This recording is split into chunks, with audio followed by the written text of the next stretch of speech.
The Science of Magic with Gwilda Wiyaka is largely an opinion talk show. All opinions, comments, or statements of fact expressed by Gwilda Wiyaka's guests are strictly their own and are not to be construed as those of the Science of Magic or endorsed in any manner by Gwilda Wiyaka, Relmar McConnell Media Company, its affiliated networks, stations, or employees.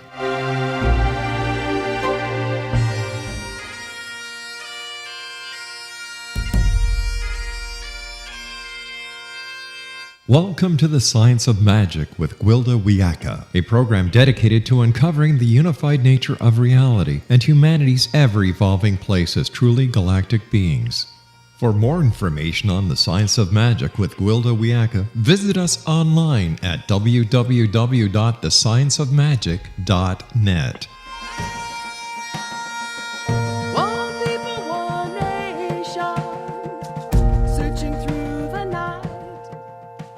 Welcome to the Science of Magic, a place where science and magic come together to transform fact into evolving truth. We're proudly coming to you through the ever-expanding X-Zone Broadcast Network, xzbn.net, and can also be found on our website, thescienceofmagic.net. I'm your host, Gwilda Wiyaka. This hour we'll be exploring All Roads Lead to Rome. There's an interesting phenomenon I've come to refer to as peeing on the lodgepole.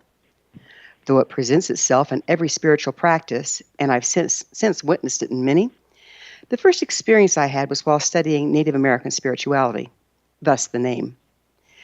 I was invited to an inipi, otherwise known as a sweat lodge ceremony, being held by a group of people from numerous nationalities and backgrounds. It was my practice not to mention my own training or experience in order to not interfere with what people were doing, as I wanted to experience various renditions of the ceremony. It started off well enough with hugs and greetings. The ceremonial fire was burning bright, and buckets of water set by a well-built lodge. Everything looked traditional and in order accordance with my training, so I began to relax and build hope that this would be a good experience. We'd removed our shoes and were entering the lodge on hands and knees when trouble reared its ugly head. Two ladies, one Lakota and the other Navajo, started arguing about who would sit in the west. While the West has come to be seen as a throne of sorts where the more evolved elders sit, I was taught it was originally the direction of a well-trained person sat to help the lodge pourer manage spiritual energy during the ceremony. The person sitting in the West was to be appointed by the lodge pourer rather than self-appointed. However, this particular lodge pourer seemed oblivious, as the women had a battle of the elbows vying for position. Finally, everyone settled out. The firekeeper brought the stones, the flap was closed, and the first round began. Without request or permission from the lodge pourer, a man started singing loudly. Another man protested that it was the wrong song for the direction and was not to be sung that way. Again, without permission, a Caucasian lady threw a handful of lavender on the stones. She said it was to clear the negative energy caused by the argument.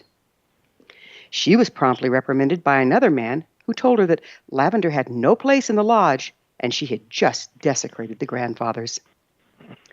Long story short, it went downhill from there with much posturing and argument. The frequency of the lodge, rather than rising, as is the purpose of the ceremony, plummeted until I felt physically ill. A whole lot of chanting and banging of drums getting us nowhere but down fast. I elected to leave after the first round. There are many so-called seekers professing to be pursuing the road to enlightenment. Some individuals jump from one practice to another without ever going deep enough to develop mastery before moving on to the next. Others are so busy touting their own road, they never get around to walking it themselves. Still others treat it like a potluck, taking some from this tradition, some from that, creating their own form and naming it after themselves. Yet the problem is not the road, but the intent. If the conscious or unconscious intent is to build one's ego, the road goes nowhere no matter how viable the form. It's not the road, but the traveler that dictates the destination. Enlightenment takes intention, focus, and willingness to look at ourselves and our perceived failings. It requires dedication, humility, prayerfulness, and gratitude in all things. Evolution is not without its cost. We must sacrifice many a sacred cow, reevaluate our position over and over again, and relinquish our very identity more than once, regardless of the road taken. All roads can lead to enlightenment. You need only set your intent to evolve and start walking. Our guest this hour, Frater Bob McDonald, author of Volume of Sacred Law and the Volume of Sacred Law Continued Writings. He's the prior of the Gnostic Church of Dharma and Virtue in southern India. After a short break, we'll introduce Bob and consider the magic and science of the many roads to enlightenment and spiritual evolution, so don't go away. You're listening to The Science of Magic. Prior innovative episodes can always be found on our website, thescienceofmagic.net, and we're proudly produced by Relmar Media Company, Hamilton, Ontario, Canada.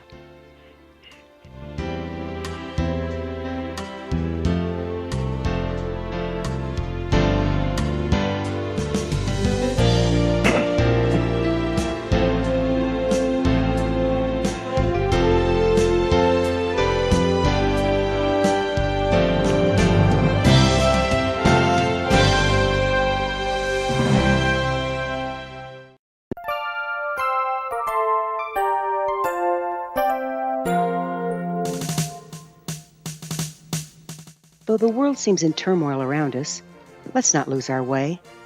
The stars still shine down, blessing us with their light. The sun rises every morning, chasing away the cold and darkness. There are good people of service in this world. We have much to be grateful for as we're wrapped in the arms of all of God's creation. This is Gwilda Wiyaka, host of the Science of Magic Radio, wishing you and yours a very Merry Christmas. I hope your holiday is filled with comfort and joy as you're surrounded by those you love. I'd like to thank all of you for being our loyal listeners on the X Zone Broadcast Network and for joining us on this grand adventure called life. As the New Year's dawns, let us all stand in truth as we embrace peace.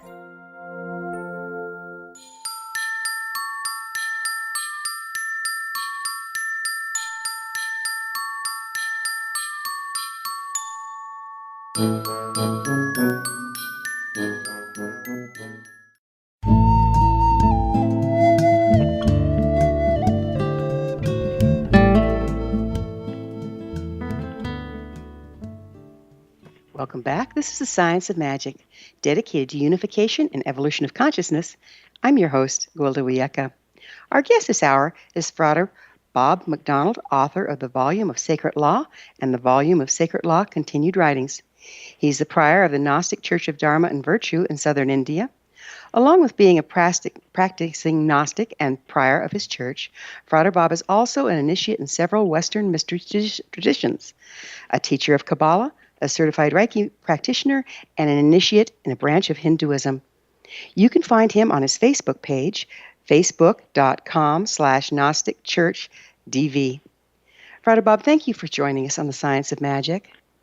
Thank you for having me. How did you become prior? What's your training?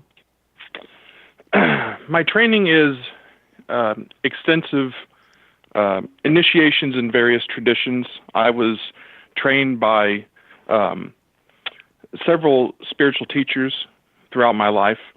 I started putting together this study group, and from the study group, it evolved into the Gnostic Church of Dharma and Virtue. So tell us a little bit about the Gnostic Church of Dharma and Virtue. The Gnostic Church of Dharma and Virtue is a Gnostic collection of individuals, spiritual seekers, individuals that are simply curious about Gnostic philosophy and practice. The essence of Gnosticism is to teach and study and dive into the intuitive understandings of your connection to the divine. That's the essence of Gnosticism. And within that, we gather together and we study and we pray and we commune with each other. Where did the Gnostic Church begin? The Gnostic Church began here, or the Gnostic Church in its entirety has, I say, murky origins. There are several historical points of origin within the Gnostic practice. So you had, I would say, for instance, the ancient Essenes were Gnostics. There were, in medieval times, the Cathars and the Bogomils. These were individuals that practiced the Gnostic approach. You found Gnosticism in the origins of it in ancient Egypt. You found the origins of Gnosticism also in ancient Hebraic Judaism, and it's developed over time. Currently, what we practice in this day and age would be understood to be more of a neo-Gnosticism, a revival of the ancient Gnostic approach. Would you mind going a little further into what that approach is? You said is it accessing your intuition in order to access the divine? How does that work? Well, it's the understanding that we have a connection to a divine current, and we search in our heart for what I referred to as the little signs, the sparks of awareness, and the moments of divine inspiration. In order to do that, you simply have to listen to the voice of God, which dwells in everyone's heart. So it's a practice that is subtle. It's a practice that is universal in the sense that anyone, whether they're Christian or Jewish or Muslim or Hindu, contain this vital divine essence and can tap into it. You know, it seems like we've kind of lost touch with it. How do you advise people to start moving back to where they can actually access their own voice of God? Well, a lot of us grow up in a society that kind of expects you to approach God in within strictures and within kind of this you must do this in order to achieve this kind of philosophy. So in the Gnostic Church, what we tell people is that God is with you in totality. There is no, we let people understand right off the bat that you are the intention of God's work. So instead of approaching God as if there is a separation and there is a disconnection and an unfamiliarity, we teach and we encourage them to understand that God is within the heart. God manifests and moves, and the sole purpose is for this connection to blossom throughout one's life. It just requires time, it requires study, it requires the ability to have the open heart to accept the understanding that there is not a restriction, there's not a, how would I say this? There's not a condemnation right off the bat. You know, everyone, when I grew up, would associate God with the quick condemnation. You're condemned, and you're approaching the divine guilty already. Guilty as charged. We teach that you approach the divine as the child of the divine, and you are already as the divine expects you to be. So when you start to work with that, the past shackles start to fall away, and you start to relax your heart. And it's just a process. I've seen it happen several times, time and time again with individuals, but it's not something that happens fast. You don't show up and start practicing and studying, and all of a sudden you have it. It's something that you grow into like a relationship. You know, in our society, you know, we've been brought up in a punitive way, usually a lot of us. And so from the get-go, we're taught that we're not okay the way we are following our promptings, and that we have to change or toe the line in order to be acceptable. So this seems almost diametrically opposed, doesn't it? So do we have to literally walk out of our conditioning to access this? I think that there is going to be a bit of a bit of removal of that conditioning. There has to be, especially when the conditioning itself is really antithetical to the process of divine awareness. When you put too much homegrown human structure around something, and you focus more on that than the real connection, the real purpose of the connection, you do a lot of damage. I mean, I know people that have had experiences in religious practice that scarred them. And when they approach God again, it's with a bit of post-traumatic stress from their past experiences. When they start to understand that God is not the architect of that stress and that persecution, then they start to slowly approach what God is a little differently. They start to understand, and in the subtle signs, they start to hear the voice of God speaking to them, and their hearts melt. And that's the goal. That's the goal of anyone that helps someone else try to find hope and try to find self-realization and their personal connection to the divine. That's the goal. So it seems like this would be diametrically opposed to the systems at hand. In other words, what you're describing to me sounds like personal empowerment to access God through your own heart versus being subject to someone that tells you how to connect with God. Do you find that to be true? Well, the essence of Gnosticism is empowering, yes. I think there has to be, well, let's use my religious community for an example. For a religious community to exist, there should be an agreement between individuals. Someone should not lord power. Someone should not say, I am this way because I'm inherently closer to the reality or the truth. What I tell people is something that I learned a long time ago, that I am still myself a seeker. And what I'm doing is I'm not telling people that I have the answers or the solutions. I'm showing people a way that I'm walking and a way that other folks walk, and we walk that way and we invite people to walk with us.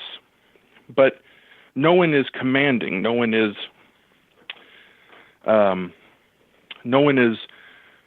putting themselves on a pedestal.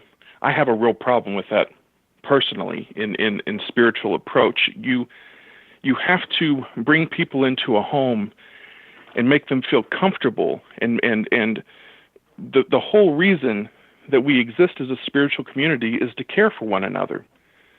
And if that caring, and if the real caring is not there, the real desire for another person to experience awareness and hope and self-fulfillment, then you're going about it the wrong way, because you start to bring in those petty elements otherwise. So it sounds like you are approaching it from understanding that no two answers are going to be the same, that our personal answers that are located with our connection with God may not be similar to one another, but that doesn't make them wrong? Right. Correct. It is how God is speaking to you personally. There are, 7 billion of us now on this planet, and there are 7 billion ways we approach God, or don't approach God at all, but it's all different. My understanding of the divine is going to be different. There are going to be points of similarity, and this is where communities develop, where there are things about a community that you participate in, aesthetic qualities, philosophical qualities of a community that you find yourself in sync with other individuals. And communities develop that way, a willingness and a desire to walk a path with somebody. But when you walk a path with somebody and you're on one side of the path and they're on another, but you're walking in the same direction, you're not walking in the same way. Your walk is not the same. Your gait's not the same. Where you're stepping is not the same, but you're on the same path.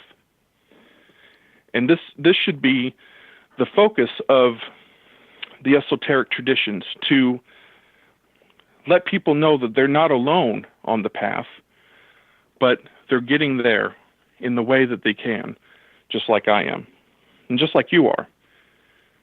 So our individuality is a gift that we bring to the community. The individuality is the essence of the human experience. If you take the individuality out of... We're going to have to talk about individuality on the other side of a break. Frater Bob and I will return to our discussion after this short break. We're coming to you through the land of leading-edge paranormal broadcasting, the X Zone Broadcast Network. Don't miss the other fine shows and hosts on xzbn.net. You're listening to thescienceofmagic.net. I'm Gwilda Wiyaka. We will be back, so don't you go away.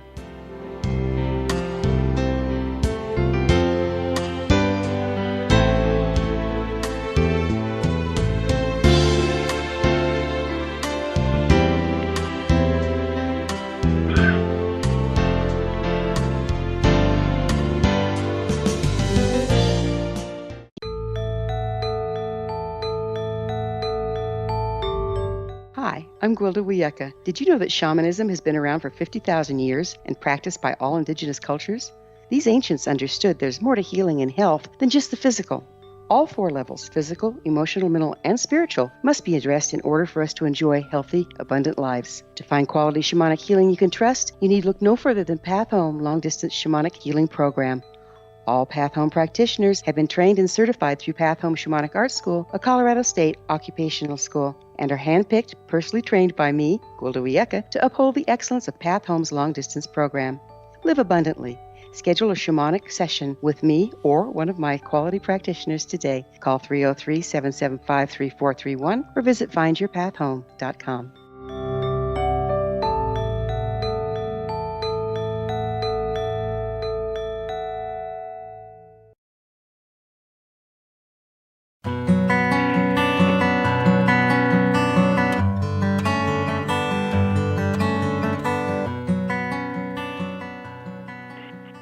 Welcome back. This is the Science of Magic, a place where magic and science come together to promote enlightenment.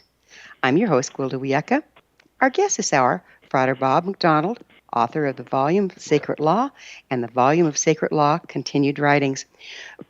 Frater Bob, we were talking about the combination, beautiful combination, it's an art form in my way of thinking, of being able to honor the individual's connection with God or with spirit, and at the same time come together into community where the whole is greater than the sum of its parts. Would you like to continue speaking about that for us? Well, when the Gnostic Church of Dharma and Virtue first started, like I said, it started as kind of and it still is in a sense, a loose confederation of seekers that had a desire to perform an approach that was similar. We all philosophically align with many things. Through that alignment, and through our past experiences studying various faiths, we understood that the core of our philosophical approach was very much in alignment with Gnosticism. So in a sense, we are all Gnostics, but how that approach happens is totally varied. For instance, I also I'm an initiated Shaivite within Hinduism. Other individuals have never studied Hinduism. They don't have any desire to. Some individuals are Wiccan. Some individuals have pursued other paths. These things are not a stumbling block for us. They're simply more ingredients to reach fulfillment through spiritual understanding. Mm. You know, it's my original Lakota teacher told me that it's in the blood. It's so important to allow people to have their approach to the divine, because the traditions that are still in existence align better with some people than others just based on their heritage. Do you see that? Yeah.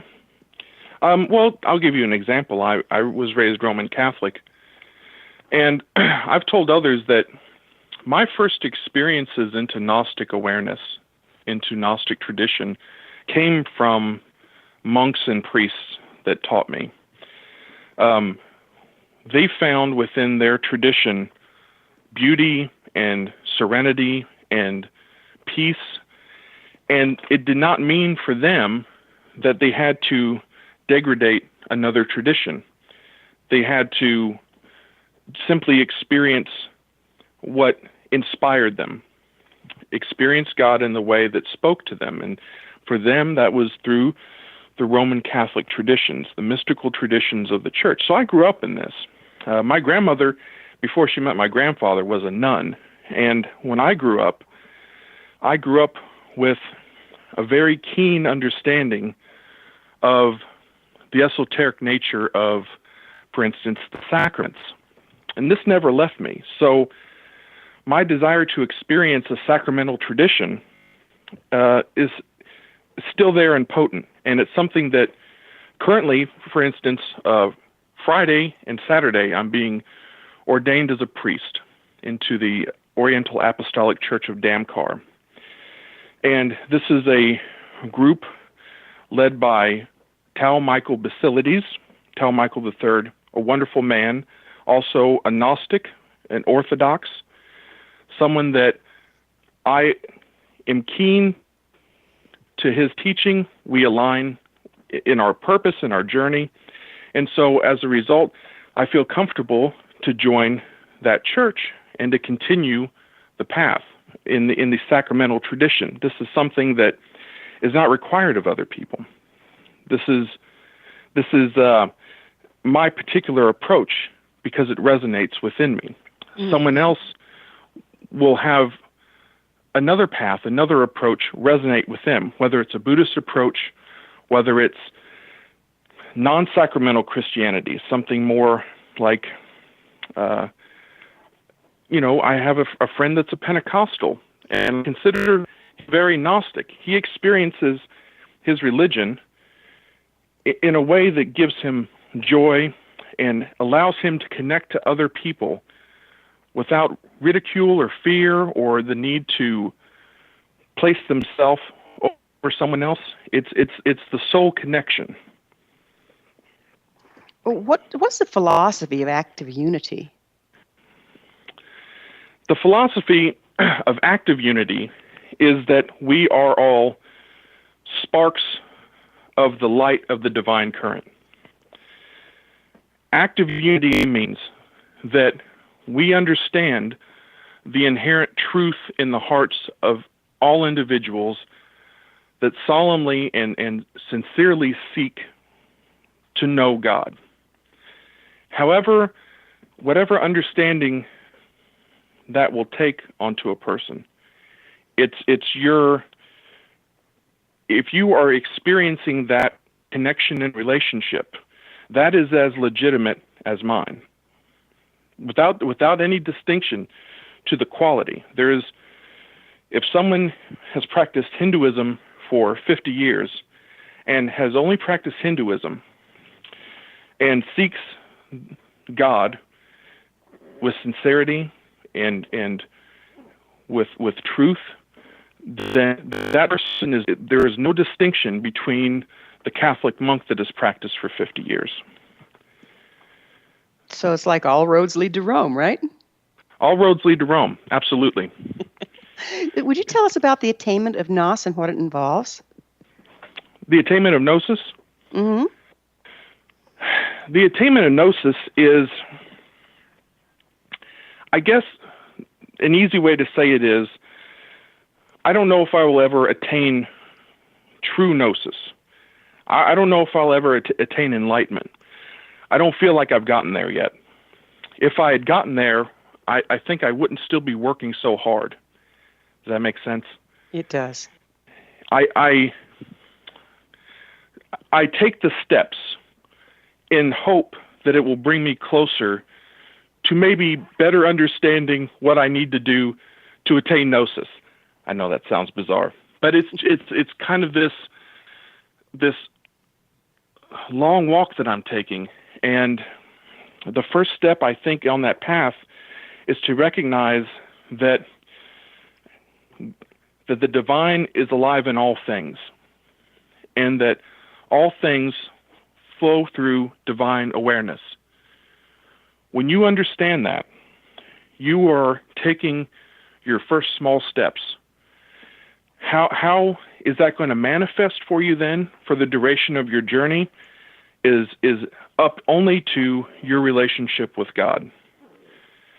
My personal spiritual walk has taken me in a pretty winding road, and I've at times taken some steps backward, and sometimes I've taken some very fast steps forward. But I've made it a personal practice to continue on that journey, and I've been in the spiritual walk for 2 decades at least at this point. It's been a consuming aspect of my life. My understanding of my relationship with God is something that I think about constantly.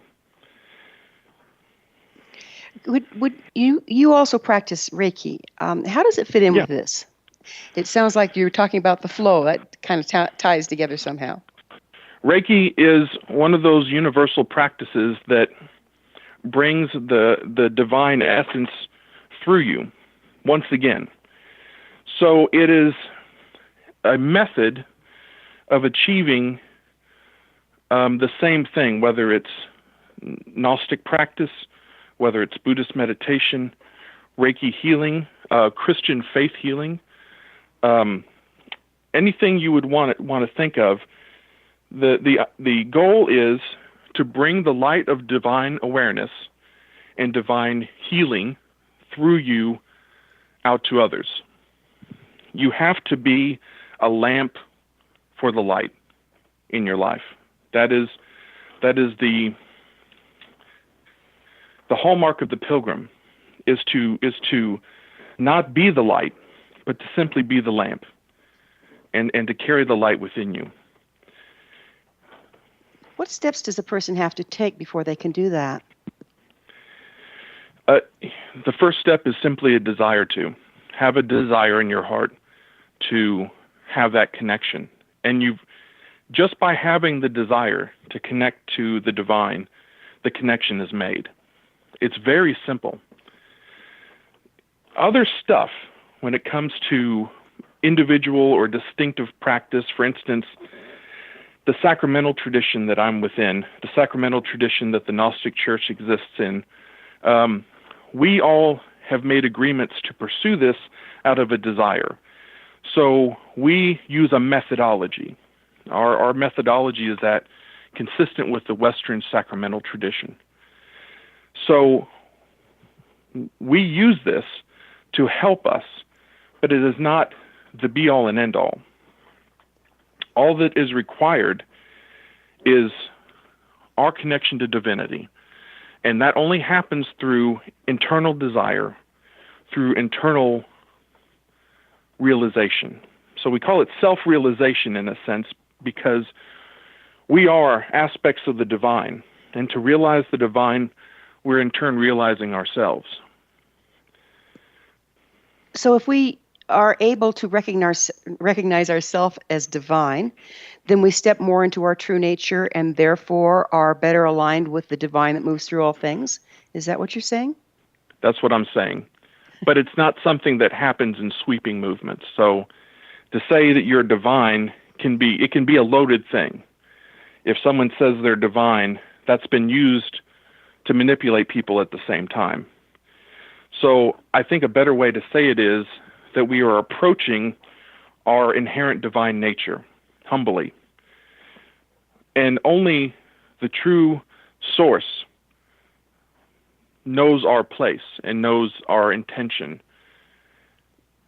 Because if you say, in my experiences in the past and others, too many individuals will say, I'm now self-realized, I've got a quick connection to God, so I'm inherently in the know more than you. And what I tell people is that I am forever going to be on the same level as whoever I journey with. I'm never going to be the mythical holy man, because that's not my place. I'm simply going to try my hardest to help people. I'm going to try to show them that there's hope, to let them understand that no matter where you are in your place in this world, you are the intention of God. We're going to have to take a break. Frater Bob and I will be back shortly. You're listening to The Science of Magic, thescienceofmagic.net, the place where altruistic professionals of science and the esoteric create common ground for the betterment of our world. We're brought to you by the leader in paranormal, spirituality, and alternative health programming, the X-Zone Broadcast Network, xzbn.net. Don't go away. We will be back.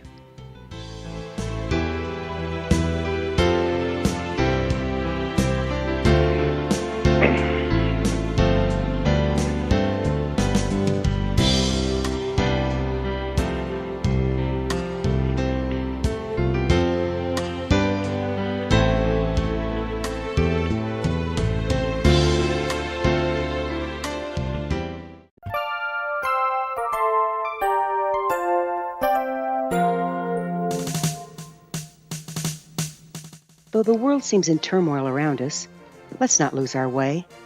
The stars still shine down, blessing us with their light. The sun rises every morning, chasing away the cold and darkness. There are good people of service in this world. We have much to be grateful for as we're wrapped in the arms of all of God's creation. This is Gwilda Wiyaka, host of the Science of Magic Radio, wishing you and yours a very Merry Christmas. I hope your holiday is filled with comfort and joy as you're surrounded by those you love. I'd like to thank all of you for being our loyal listeners on the X-Zone Broadcast Network and for joining us on this grand adventure called life. As the New Year's dawns, let us all stand in truth as we embrace peace.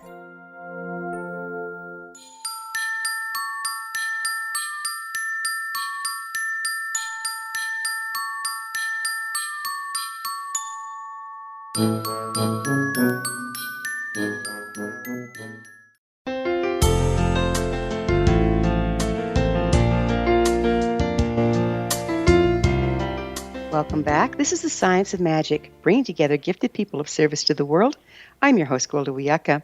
Our guest this hour, Frater Bob McDonald, author of the Volume of Sacred Law and the Volume of Sacred Law Continued Writings. We were really having fun going into various ways of reconnecting with ourselves and with God. How does your church relate to the divine feminine? Let me put this in a very simple way. The divine feminine is all things, to me especially. To those of us in the church, we understand that there's no distinction between the masculine and feminine in the divine current, the essence and awareness of God. However, the divine feminine manifests in all aspects of life and love and penetrates every atom and element of this creation. I myself recognize the divine feminine in the form of the Virgin Mary. Others recognize the divine feminine by other names. I would say, to use the pronoun, she's been with me my whole life. My connection to the Virgin Mary is something that I was born into, and it's something that has been a profound source of healing in my life. In the traditions of the Sacramental West, she is the Theotokos, the one that bore God. And that's not a title to be taken lightly. Within the mother contains all life and the essence of all things. So that would be, I guess, a short answer for our connection to the divine feminine. So before we get too far into this last segment, would you please tell people how they can find your books and services in your church? Okay. Like I said, the Gnostic Church of Dharma and Virtue is going into and going through a bit of a transition. We're becoming the Priory of the Rose Cross, and we are in the process of aligning with a greater apostolic Gnostic body known as the Oriental Apostolic Church of Damkar. And their website is church-of-damkar, DAMCAR.org. And they are a apostolic church that practices what's known as the Gnostic charism. The charism is a style or approach. For instance, Franciscans practice their Catholicism in the charism of St. Francis. So the Church of Damkar is a neo-Gnostic church. Those of us in the Gnostic Church of Dharma and Virtue, we've been kind of isolated and by ourselves for a while. We've been functioning for about 2 years.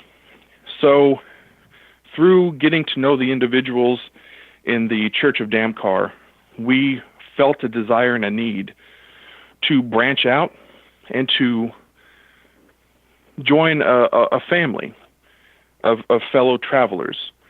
And these people are just wonderful people.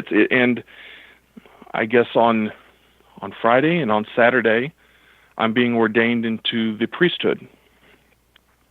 So it's been an interesting journey for us, and really the journey is just starting. Once again, life causes transition, and all of us are excited and ready for the next phase of our journey. That's nice. How can one find enlightenment through the blending of traditions rather than ending up just dabbling? It seems like that might be a delicate balance. It is a delicate balance. It all goes back again to intention. I'll give you an example. I am a practicing Shaivite. Within Hinduism, those are the ones that honor the god Shiva. It's something that I've been practicing. I was initiated in 2008. It's something that I've been practicing since then. I don't personally see conflict there. I simply see another method of approaching God. There's a saying, it's kind of known as just like a small Gnostic teaching. So what happened is a man went up to a priest and said, "How can you be a priest of Christ and say that you love Krishna as well?" And the priest said, "Do you have more than one child?" And the man said, "Well, yes, I have 2 children." He said, "Then if you have 2 children, how could you not know the answer already?" So it's very simple. The love for one does not diminish the love for another. I